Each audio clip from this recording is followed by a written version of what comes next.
Bismillahirrahmanirrahim. Assalamualaikum warahmatullahi wabarakatuh. Alhamdulillah, salatu wassalamu ala rasulillah Sayyidina wa maulana Muhammad ibn Abdullah wa ala alihi wa sahbihi wa man tabi'ahu wa mawala. Subhanaka la ilma lana illa ma 'allamtana innaka antal alimul hakim. Rabbi shrah li sadri wa yassir li amri wa hlul 'uqdatam min lisani yafqahu qawli. Al-Habaib, Al-Afadil, Al-Ulama, Al-Ajla, Sayyidi Al-Habib Rifki Al-Hamid, Habib Ja'far Al-Jifri, Sahibul Fadilah, Fadilatul Ustaz Al-Doktor Amir Faisal, serta para asatiz, guru-guru kita semua, bapak-bapak, ibu-ibu, adik-adik, insyaallah kita semua dimuliakan Allah Subhanahu wa ta'ala. Amin ya rabbal alamin. A'udzu billahi minasyaitonir rajim. Inna awwala baitin wudi'a lin-nasi lalladzi bi Bakkah mubarakah. Bangunan yang pertama di atas dunia ini adalah bangunan yang ada di Bakkah. Nama lainnya adalah Makkah, nama lainnya juga adalah Ummul Qura. Itulah dia Al-Masjidul Haram. Subhanalladzi asra bi 'abdihi lailan minal Masjidil Haram ilal Masjidil Aqsa. Bangunan yang kedua juga adalah masjid. Kam bainahuma, berapa jarak antara keduanya? Arba'una sanah, 40 tahun. Bangunan pertama di atas dunia ini masjid, bangunan kedua juga masjid. Nabi Muhammad SAW sampai ke Quba, yang pertama dibangun juga adalah masjid. Hari Senin, Selasa, Rabu, Kamis, Jumat berdiri Masjid Quba. Sampai ke Yathrib, dirubah namanya menjadi Al-Madinah Al-Munawwarah, juga yang dibangun juga adalah masjid. As-Sahabi Al-Jalil Amr bin As ketika sampai ke Afrika Utara, nama kotanya Fustat, yang sekarang dikenal dengan Al-Qahirah. Masjid pertama di benua Afrika adalah bangunan Masjid Amr bin As. Imam Syafi'i mengajar di situ tahun 200 sampai tahun 204. Dan hampir seluruh sultan-sultan ketika sampai ke negeri Nusantara ini, mereka rata-rata membangun masjid. Di antaranya Sultan Abdurrahman bin Husain Mufti Mempawah Al-Gadri membangun masjid. Jadi kalau kita lihat dalam sejarah, mereka ingin supaya awal peradaban itu berawal dari masjid. Jadi kalau kita mau punya kejayaan seperti kejayaan mereka dulu, kita ikutlah langkah-langkah mereka. Tidak perlu membuat langkah baru, tinggal ikut saja apa yang sudah mereka buat. Salaka maslakahum nahaja manhajahum, menapaki tapak yang sudah mereka buat, mengikuti jalan yang sudah mereka lalui. Insya Allah sampai mereka, kita pun sampai juga. Kalau kita buat jalan yang baru, boleh jadi sampai juga, cuma tak tahu entah kemana sampainya. Jadi kalau mau kita ikut sajalah jalan yang sudah mereka buat, yaitu membangun peradaban ini berawal dari masjid. Agaknya itulah yang diinginkan oleh Munzalan, sehingga semuanya berawal dari masjid. Kemarin kita di Sintang, di tanah itu akan dibangun tempat mancing, play, anak-anak bermain, ada cottage, tapi bangunan pertamanya adalah masjid. Sehingga semua orang ketika singgah, sholat, setelah sholat baru terbuka matanya. Oh, ternyata habis sholat kita anak perlu main-main. Oh, ternyata setelah sholat bapak-bapak yang capek, lelah, letih, mau refreshing, perlu mancing. Jangan sampai sudah mancing dari zuhur ke asar maghrib tidak sholat karena alasan tak ada tempat sholat. Belum ada lagi dalil boleh jamak qasar karena mancing. Ilatnya itu safar, bukan karena mancing. Tidak sholat di tempat pemancingan karena tidak ada tempat sholat. Padahal mestinya tempat sholatnya duluan, barulah tempat-tempat yang lain bermunculan. Jadi kalau kita lihat yang dilakukan oleh Nabi Muhammad SAW membangun peradaban Islam berdasarkan Masjid Nabawi, ada tiangnya Ustuwanatul Wufud, menghadap kita ke arah kiblat. Di sebelah kiri Ustuwanatul Wufud, tiang wufud, utusan-utusan tamu-tamu. Jadi menyambut tamu di tiang masjid. Di samping Ustuwanatul Wufud, Ustuwanatul Haris, tiang penjaga. Disitulah tegak Sayyidina Ali menjaga Nabi Muhammad SAW. Tamu-tamu disambut di masjid, sehingga ketika azan berkumandang tamunya ikut sholat. Sekarang tidak begitu. Orang menyambut tamu di satu ruang yang saking kan kedap suara azan pun tak masuk. Yang menyambut tamu tak sholat, tamunya pun ikut tak sholat. Tamunya pun ustadz juga, segan permisi, akhirnya tidak sholat. Lebih hormat kepada manusia daripada kepada Allah Subhanahu wa ta'ala. Lalu kemudian ketika para sahabat itu berperang, pulang dalam keadaan luka-luka, sakit, dan mereka diobati di teras Masjid Nabawi itu. Maka muncullah ide untuk membuat klinik-klinik. Seorang ulama Mesir, Al-Azhar, berwarga negara Suriah, bernama Syekh, penulis kitab As-Sunnah wa Makanatuha fit Tashri' al-Islami, Syekh Mustafa As-Sibai, menulis Min Rawai'i Hadaratina, di antara kehebatan kita. Beliau menulis bahwa dulu di masa kesultanan kemegahan Islam, masjid-masjid itu, di samping-samping masjid itu ada tempat praktek tabib, dokter. Nah, ini jadi dokter-dokter itu kita minta waktunya untuk membuka praktek di masjid. Kalau dia bersedekah gajinya, zakat namanya, dia juga mesti berinfak waktunya.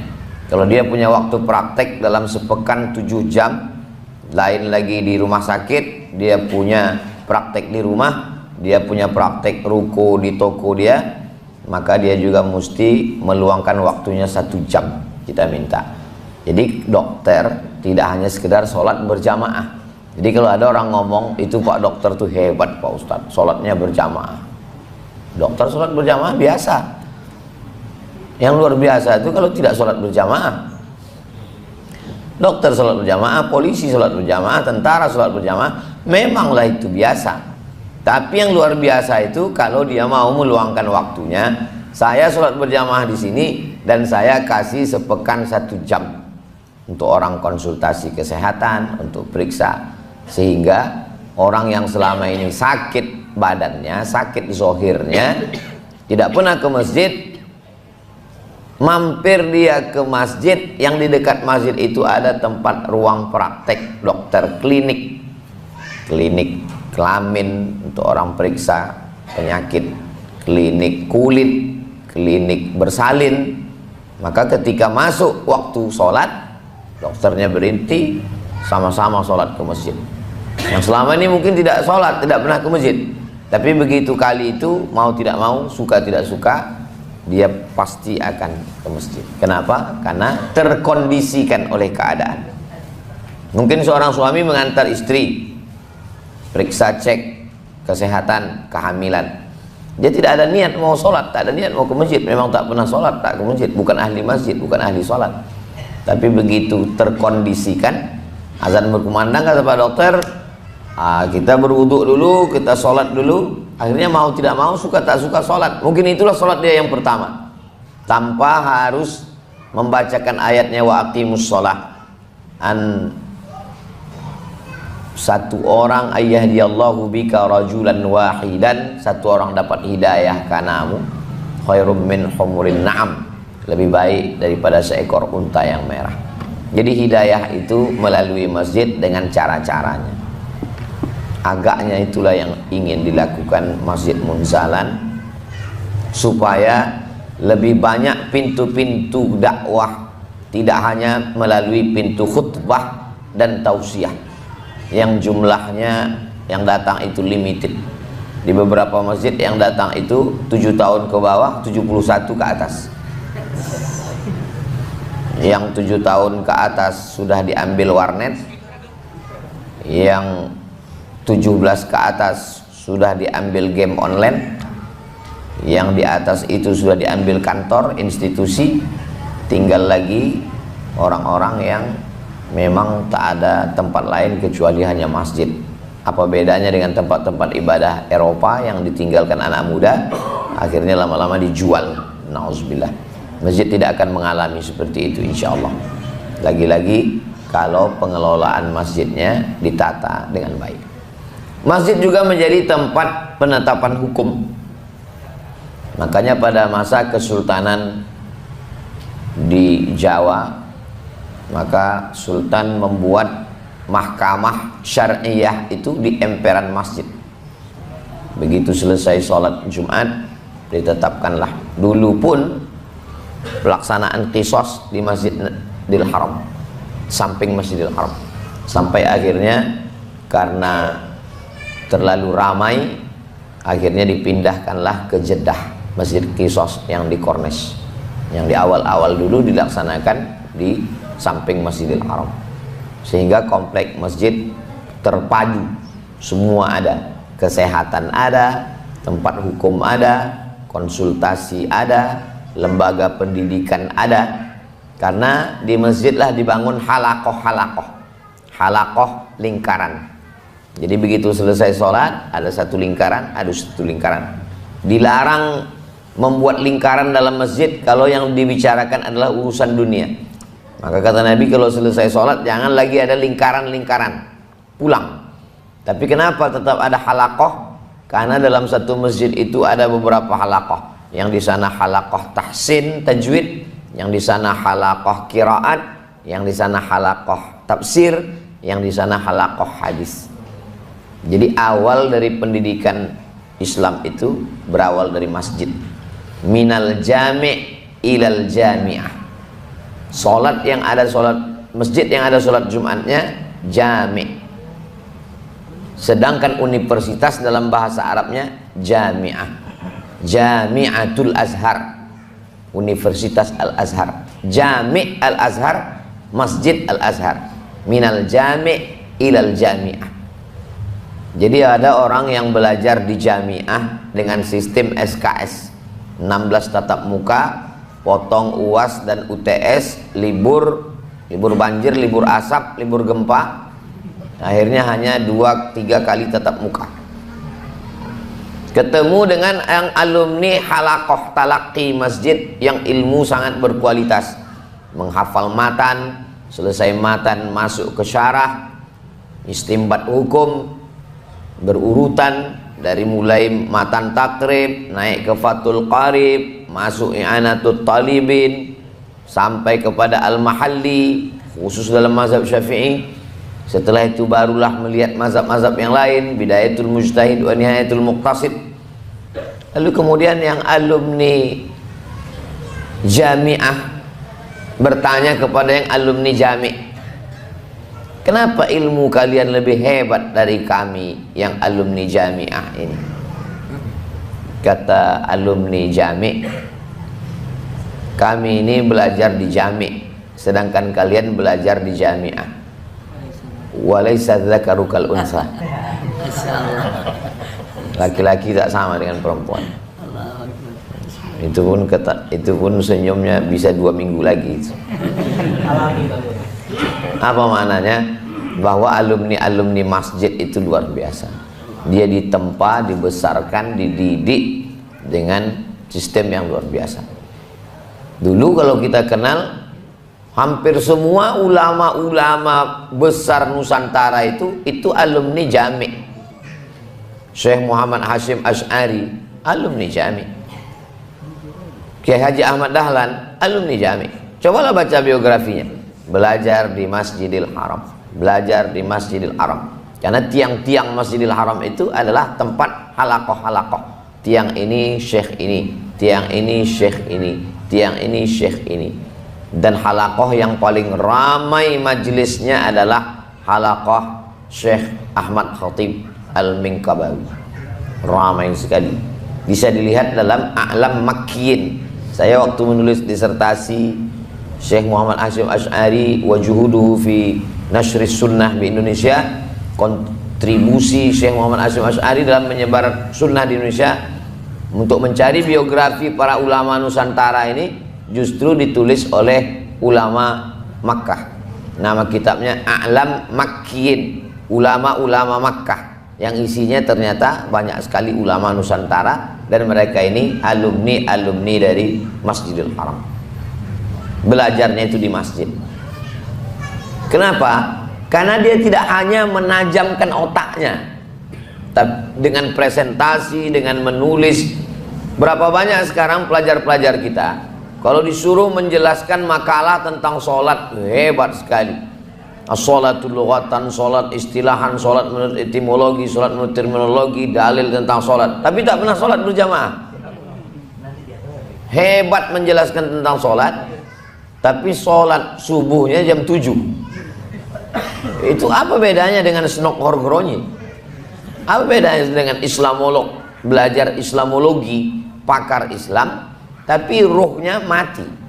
Padahal ulama-ulama dulu itu banyak dapat ilmu itu belajarnya biasa aja, tapi lebih daripada riyadhahnya, ibadahnya. Ittaqullah wa yu'allimukumullah. Takutlah kamu kepada Allah, maka Allah yang akan mengajarkan ilmu itu kepada kamu.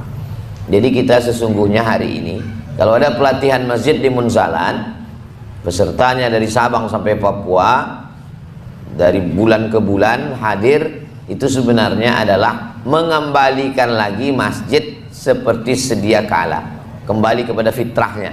Yang hari ini masjid hanya sekedar sholat, dikembalikan lagi masjid sebagai tempat belajar, minal jami' ilal jami'ah, masjid sebagai tempat penetapan hukum, karena dulu masjid tempat memutuskan perkara, masjid sebagai tempat menerima tamu, masjid juga tempat orang berkumpul bersama, bersilaturahim, bertatap muka. Masjid dijadikan Allah Subhanahu wa ta'ala tempat orang merasakan ketenangan batin, berzikir. Ala bidzikrillah tatma'innul qulub. Jadi banyak sekali orang-orang yang risau di luar masjid, ketika sampai ke masjid hatinya jadi tenang. Sebaliknya zaman sekarang banyak orang, saya Pak Ustadz sejak ke masjid ini sakit kepala saya, kata Ustadz ini begini, kata Ustadz ini begini. Kalau gitu saya bagusnya nggak ke masjid lagi. Jadi kalaulah orang sudah stres di luar masjid, di kantor dia ada tekanan, di rumah dia ada masalah, di jalan dia kena tilang, dia mau mencari ketenangan di masjid.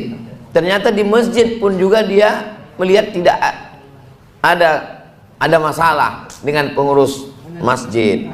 Beberapa masjid diurus oleh orang-orang yang memang tidak mau berhenti jadi pengurus masjid. Itu saya beberapa masjid saya datang itu mengadu masyarakat itu.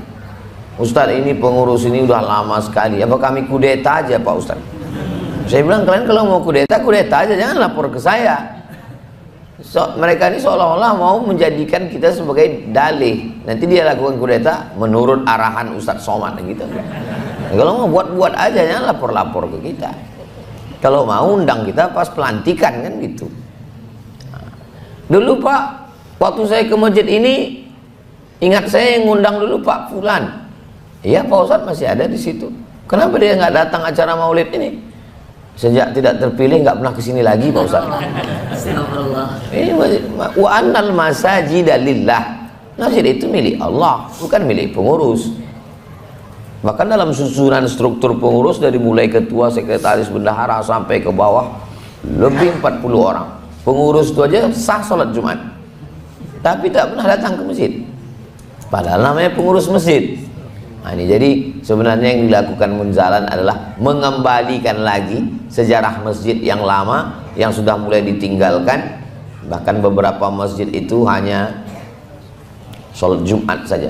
Saya melakukan beberapa perjalanan dakwah, masuk sebelum subuh kami udah jalan. Begitu masuk waktu sholat subuh, mampir ke masjid, terdengar suara azan masjid itu bergembok subuh. Saya bilang, kenapa tak ditulis saja di situ Masjid Al-Ikhlas khusus Jumat saja?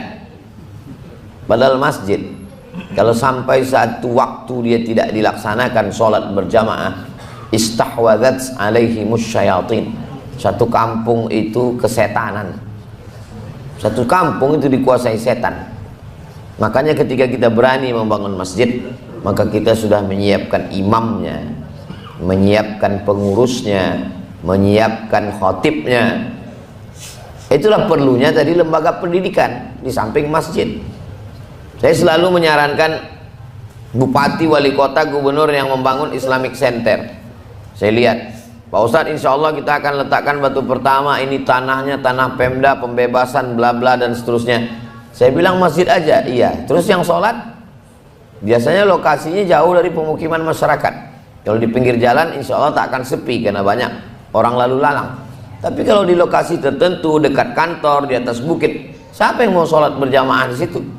Maka supaya dia tetap ada orang sholat, mesti ada kelas, ada asrama, ada sekolah. Dari mulai TK Quran, SD Quran, SMP Quran, SMA Quran, sehingga tidak akan sepi daripada sholat. Guru-gurunya, suatu ketika kami dapat tanah wakaf. Tanah ini jauh dari kota. Kata yang punya, terserah Pak Ustadz, mau tanah ini dijual, nanti hasilnya dibuatkan pondok di kota. Lama saya terpikir, ini kalau tanah di pinggir kota ini dijual, dai tidak sampai kemari. Maka saya usul dibuat saja pondok di situ.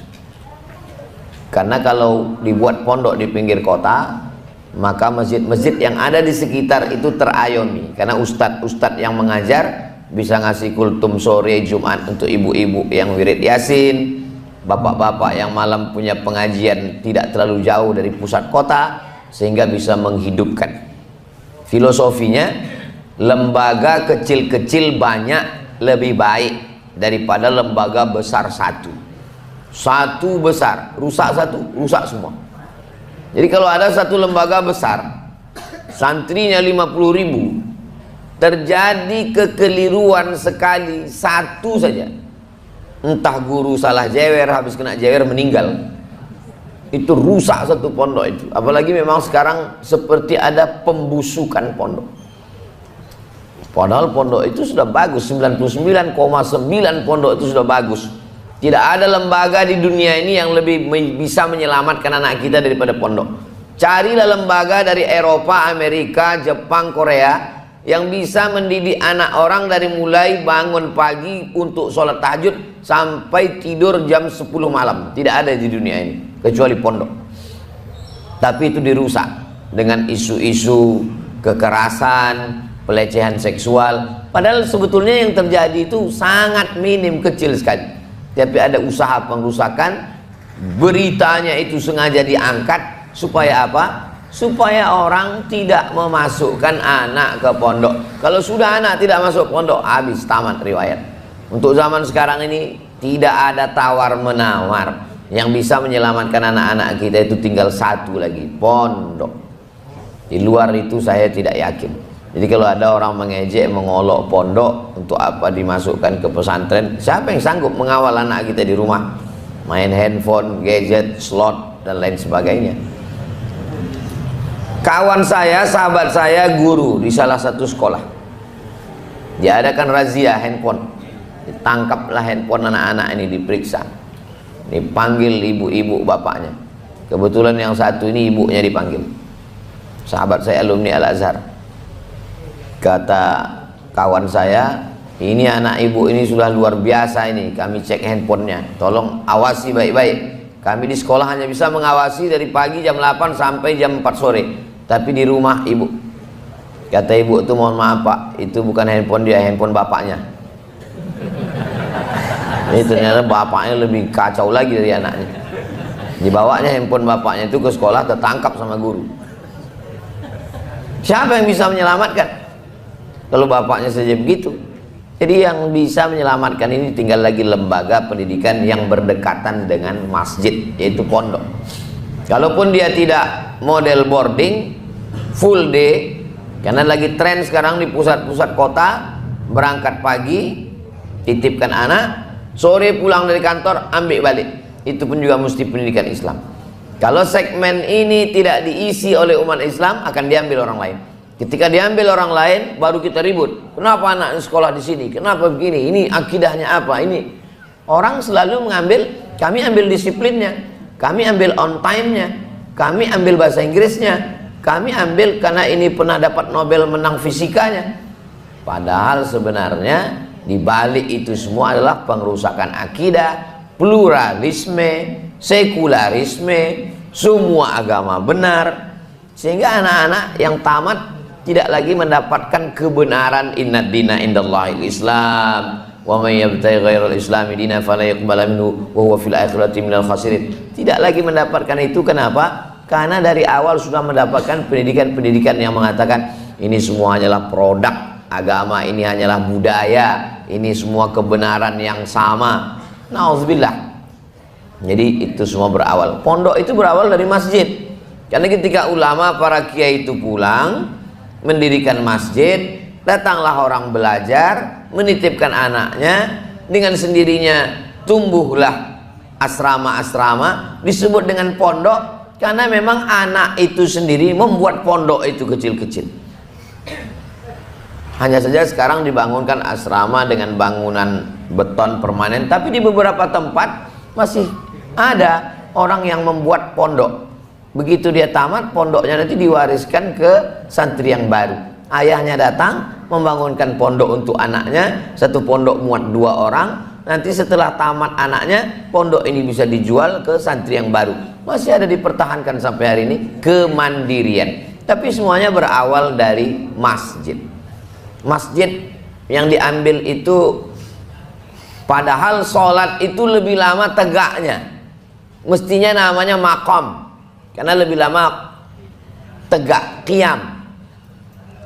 Tapi yang diambil itu adalah masjid, dari sujudnya. Kenapa sujud yang diambil? Kenapa bukan berdiri? Padahal berdirinya lebih lama daripada sujudnya. Karena ketika orang membangun masjid, memakmurkan masjid, dia mestilah bersimpuh sujud, taat, patuh, takut kepada Allah Subhanahu wa ta'ala. Jadi kalau orang masjid masih lagi menunjukkan egonya, dirinya, keakuannya, maka sesungguhnya dia sudah jauh daripada itu semua. Saya, para habaib, para asatidz kita bisa duduk bersama, saling melengkapi kekurangan. Saya menyampaikan apa yang pernah saya dengar, apa yang pernah saya baca, tapi banyak sekali hal-hal yang belum saya tahu, itu dijelaskan. Itulah indahnya duduk bersama. Duduk bersama itu terasa lapang, duduk bersama itu terasa lebih menghangatkan. Kenapa? Karena kita sedang berbagi apa yang pernah kita tahu, kita dengar dari guru-guru kita semua. Jadi saya sangat senang sekali berada di Masjid Kapal Munzalan, karena kita tidak sendirian. Kita kumpul keluarga, semua sahabat kita, semua guru-guru kita. Ini pun juga mengembalikan tradisi lama zaman-zaman silam. Zaman dulu para ulama itu kalau dia lihat muridnya itu sudah selesai belajar, apa kata Imam Malik bin Anas meninggal 179, wahai Muhammad bin Idris Asy-Syafi'i, carilah guru yang lebih alim daripada aku. Ini ada beberapa keping uang emas, pergilah belajarlah. Tradisi itu yang sedang dihidupkan sekarang. Ustaz Luqman mengatakan kepada muridnya, belajarlah kepada Habib Fulan, belajarlah kepada Syekh Fulan, belajarlah kepada Ustadz Dr. Fulan. Tradisi itu sedang dikembalikan sekarang, karena banyak orang sekarang mengajar tidak begitu. Akulah yang paling alim dari semuanya. Adapun yang lain itu hanya kulit-kulit kitabnya saja. Padahal dulu para ustadz, para ulama itu saling membesarkan, bukan saling mengkerdilkan. Foto sesuatu yang biasa, tapi foto ustadz itu luar biasa. Ketika murid-murid Ustadz Dr. Amir Faisal melihat kita duduk bersama, murid-murid Habib Rizki yang ada di Ambon melihat kita duduk bersama, murid-murid Habib Ja'far di Jogja melihat bersama, yang selama ini mungkin orang merasa jangan-jangan di antara Ustadz ini, di antara Habib ini, ketika melihat bersama, oh ternyata mereka satu majelis, ternyata mereka adalah orang-orang yang bersahabat sesama murid itu. At-tanafus, persaingan, permusuhan, gesekan, clash menjadi hilang. Menjinakkan buaya sulit, tapi menjinakkan pawang-pawang buaya jauh lebih sulit. Sehingga dengan mendudukkan para asatidz, para habaib, para ulama, itu efeknya luar biasa kepada umat. Dan itu di masjid, duduk di masjid. Di masjid tidak ada lagi keegoan, keakuan, semuanya adalah Allah. Yang masuk ke dalam masjid itu al-ardu ardullah wal ibadu ibadullah wa annal masajida lillah. Bumi yang diinjak milik Allah, hamba yang ada di situ hamba Allah, dan masjid adalah milik Allah. Makanya tidak pernah di dalam Islam itu ada masjid milik suku, masjid milik orang Minangkabau yang Melayu dilarang masuk. Nggak ada. Tidak ada masjid pakai bahasa tertentu, tidak ada. Mungkin walau waktu pengajiannya ya, tapi dalam sholatnya semua memakai satu bahasa, Allahu Akbar. Tidak ada memakai, tidak ada masjid milik partai. Masjid warnanya, tak usah sebut warna, nanti tersinggung pula bang. Tak ada. Jadi kalau ada orang partai mau buat masjid ya buat aja, tapi masjid itu tetap dengan bentuknya, dan masjid tidak menolak yang namanya peradaban. Apapun peradaban yang bagus-bagus dari luar Islam masuk ke dalam masjid selama dia tidak merusak ibadah. Ini bukan peradaban Islam. Ini mikrofon ini akhir-akhir belakangan masuk ke Masjidil Haram. Jadi ada buku Mudzakirat Syekh Muhammad Mutawalli Sya'rawi. Kebetulan ketika mikrofon masuk ke Masjidil Haram ini saat Syekh Muhammad Mutawalli Sya'rawi menjadi dosen di Makkah Al-Mukarramah. Beliau mengajar 15 tahun di Makkah. Ketika itu pemerintah Saudi Arabia mengharamkan mikrofon masuk ke dalam masjid karena mikrofon ini bid'ah, wa kullu bid'atin dhalalah wa kullu dhalalatin finnar, karena tidak pernah dipakai. Masuk Syekh Muhammad Mutawalli Sya'rawi kepada ulama yang mengharamkan mikrofon. Kebetulan dia sedang membaca Quran. Ditanya Syekh Muhammad Mutawalli Sya'rawi, antum yang mengharamkan mikrofon? Iya. Syekh yang sedang baca Quran itu pakai kacamata. Kata Syekh Muhammad Mutawalli Sya'rawi, hadza mukabbirus surah wa hadza mukabbirus shaut. Ini mukabbir surah, ini memperbesar gambar, sedang ini memperbesar suara. Yang memperbesar gambar halal, kenapa yang memperbesar suara haram? Kan tugasnya memperbesar. Pakai logika akal. Jadi segala peradaban luar yang tidak Islam ketika masuk ke dalam masjid boleh dipakai. AC bukan buatan orang Islam. Memperbesar dingin. Apa salahnya? Itu jadi kita peradaban Islam masjid. Dulu di zaman Nabi tidak ada mihrab. Mihrab khusus tempat imam ini tak ada. Ini mihrab datang dari arsitek yang diundang oleh Abdul Malik bin Marwan dari Suriah. Dipakai karena bagus, ada khusus tempat imam. Akhirnya muncullah mihrab. Karena bangunan asli Masjid Nabawi rata saja di depan, tidak ada tempat mihrab khusus imam. Begitu juga tidak ada pakai menara, karena Bilal bin Rabah naik ke atas atap satah untuk mengumandangkan azan.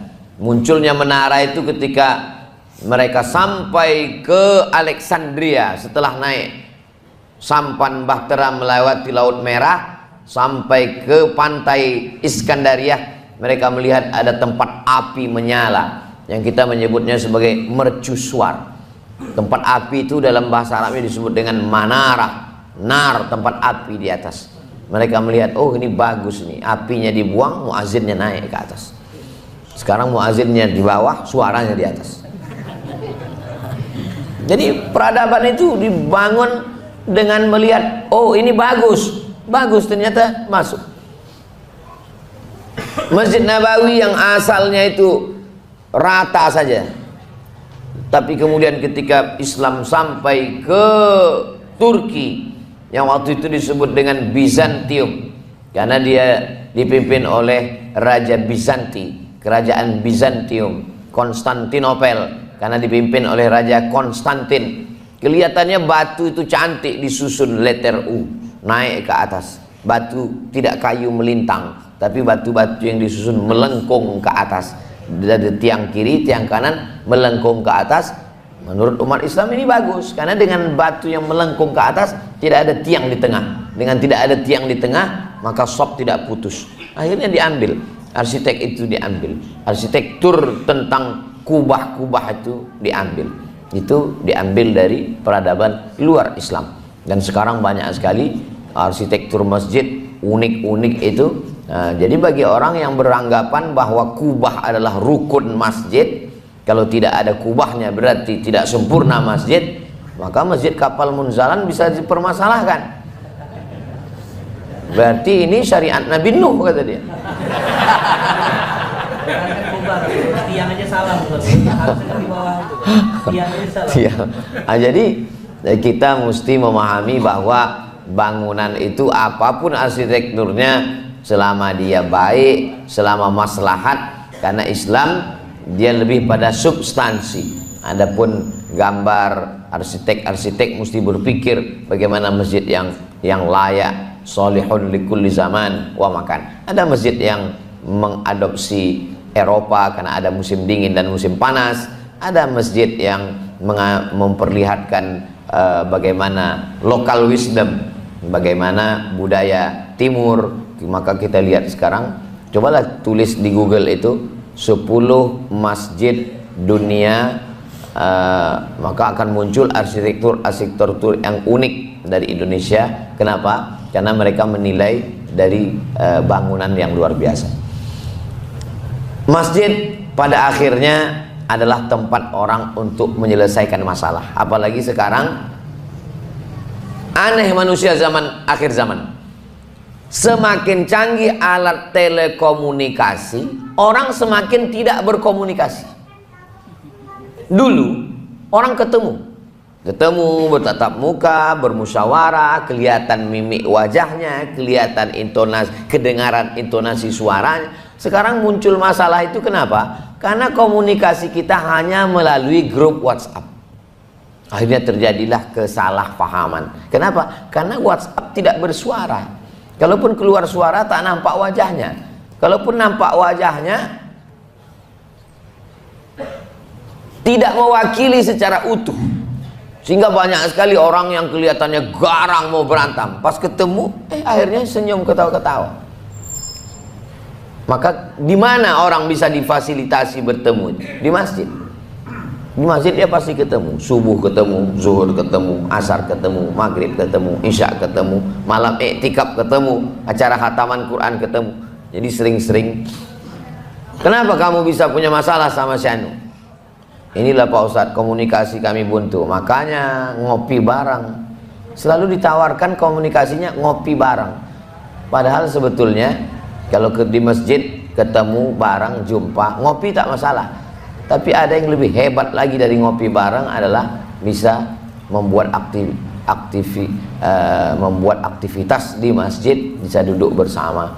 Nah, ini amat sangat baik. Jadi apa yang kita lakukan ini sebenarnya adalah mengembalikan umat ini ke masjid, pejabatnya kembali ke masjid, ulil amrinya kembali ke masjid, masyarakatnya ke masjid, anak mudanya ke masjid. Dan awal yang kita lakukan malam itu, Masya Allah, tabarakallah, mungkin ada beberapa orang yang masih belum bisa ke masjid, ditarik dulu ke stadion, ujung-ujungnya ditarik ke masjid. Jadi itu satu langkah maju ke depan. Ada orang yang belum bisa ngaji, dia mesti nyanyi-nyanyi dulu, difasilitasi oleh Ayahman, dibuat nyanyi-nyanyi dulu. Habis nyanyi-nyanyi, ujung-ujungnya ke masjid.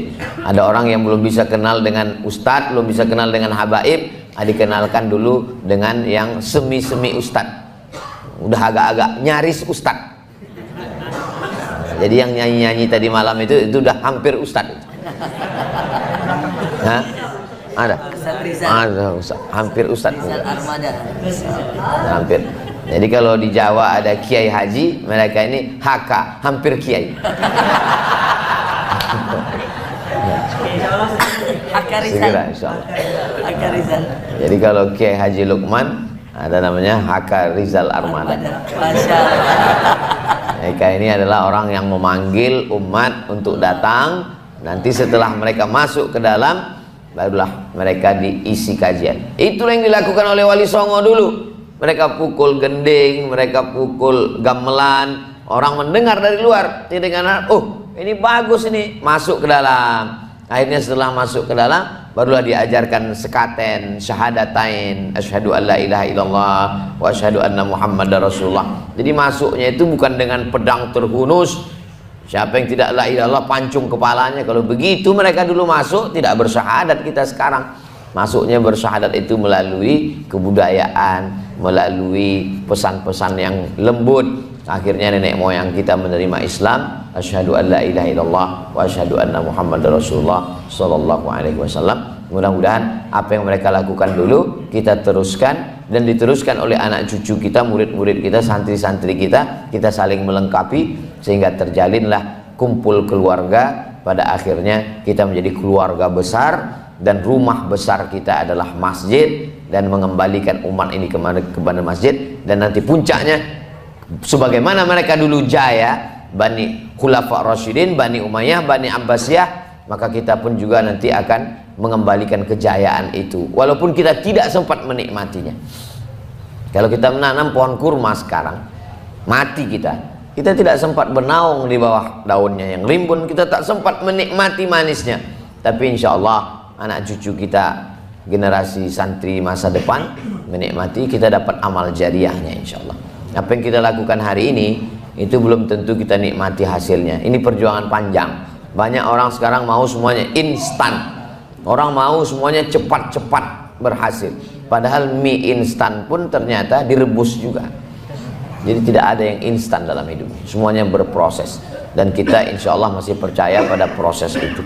Meletakkan batu pertama, membangun masjid, menyiapkan imamnya, menyiapkan para penghafal Qur'annya. Maka insya Allah apa yang kita lakukan ini diridhai Allah subhanahu wa ta'ala. Saya rasa itulah kajian subuh ini. Apa yang saya sampaikan yang baik-baik datang dari Allah, yang tak baik dari hamba Allah yang dhaif. Mohon maaf kepada para habaib, para asatiz, para ustaz atas segala kekhilafan. Aku qauli hadza astaghfirullah li wa lakum. Subhanakallahumma wa bihamdika asyhadu an la ilaha illa anta astaghfiruka wa atubu ilaik. Wassallallahu ala sayyidina Muhammad wa ala alihi wasallam. Wassalamualaikum warahmatullahi wabarakatuh.